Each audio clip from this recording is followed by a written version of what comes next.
If you've ever held a crying baby, you know the feeling. It's this one-of-a-kind mix of love, exhaustion, and, yeah, a quiet, creeping panic.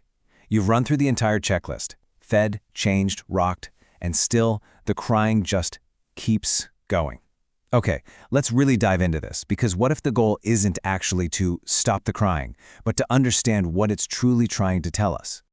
This quote from Mind Nest Babies just hits home, doesn't it? It perfectly captures that exact moment. It's that feeling that you must be failing because you can't find the off switch, that you can't fix what you can't even find.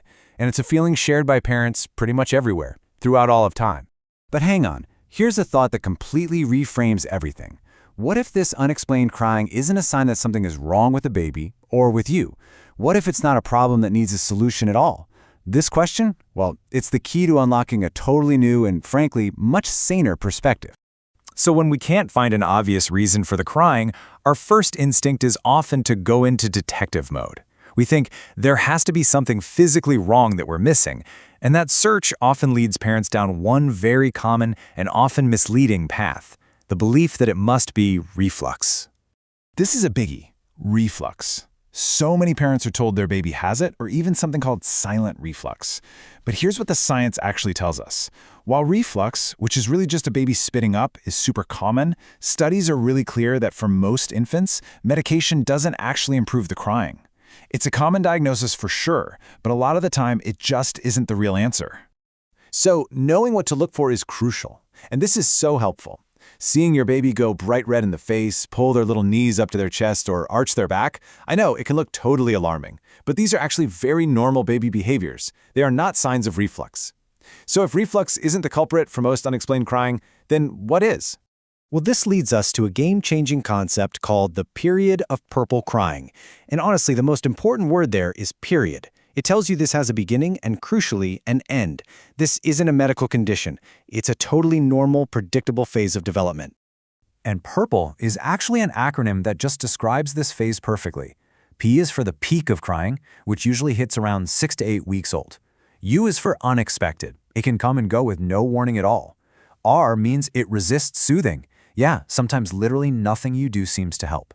The second P is for that pain-like face, even when they aren't hurt. L stands for long-lasting, and we're talking sometimes for hours. And E is for evening, because this often happens in the late afternoon, that infamous witching hour. Just recognizing this pattern can be so reassuring. But why do we feel so much pressure to stop the crying? Why does just holding our baby sometimes feel like we might be doing something wrong, like we're creating a bad habit?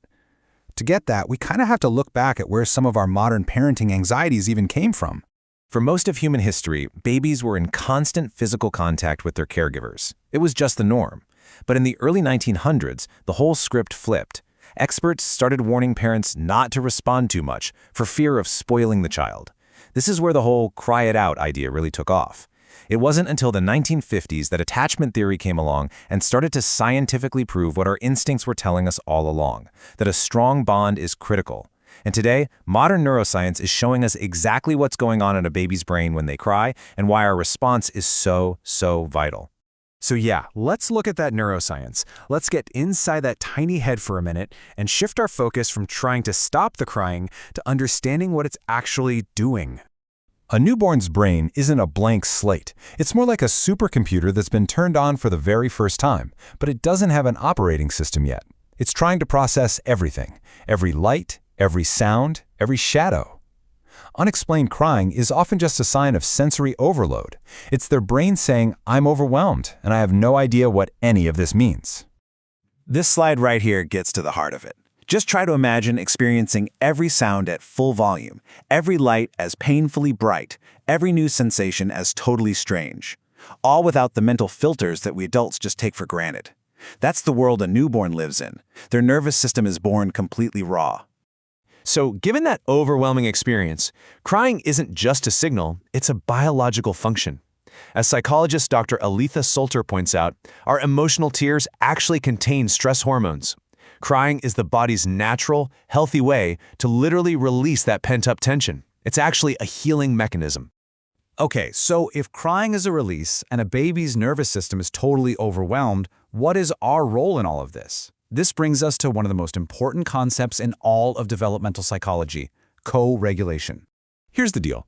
A baby's brain is not designed to calm itself down. It is biologically wired to expect an external nervous system, yours, to help it out. Co-regulation is when you, the calm adult, literally lend your calm to the baby. Your steady heartbeat, your warm touch, your low voice, these things are teaching their developing brain what safety and balance actually feel like. And we know this isn't just some nice idea, it's physically true. A study showed that when moms were stressed, their babies' heart rates shot up as soon as they were reunited. Babies are so incredibly attuned to us that they can literally catch our stress. It's wild, but it also just shows how powerful our calm presence really can be. So, the bottom line is this. When you pick up your crying baby, you are doing way more than just providing comfort. You are performing a critical biological function. You are acting as an external regulator, building the actual neural pathways in their brain that will one day let them regulate their own emotions.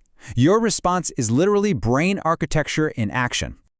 And this all brings us to a radical shift in our job description as a caregiver. It's a new philosophy that can honestly lift this huge burden of feeling like you have to have all the answers all the time.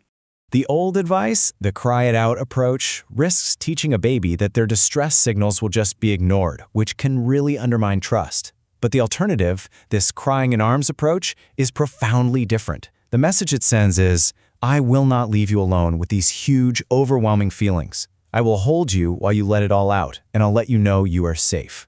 And the long-term benefits of this are just incredible. It helps babies heal from the daily stress of just being a baby. It actually leads to better sleep because they've released all that tension. It builds the foundation for emotional resilience, and maybe most importantly, it deepens that powerful, loving connection between you and your child. And this quote just says it all, doesn't it? Your job isn't to make the rain stop. You can't. Your job is to be the warm, sturdy shelter while the storm passes right over. Your presence is the solution. So, to wrap this all up, maybe the goal isn't a quiet baby, but a baby who feels heard.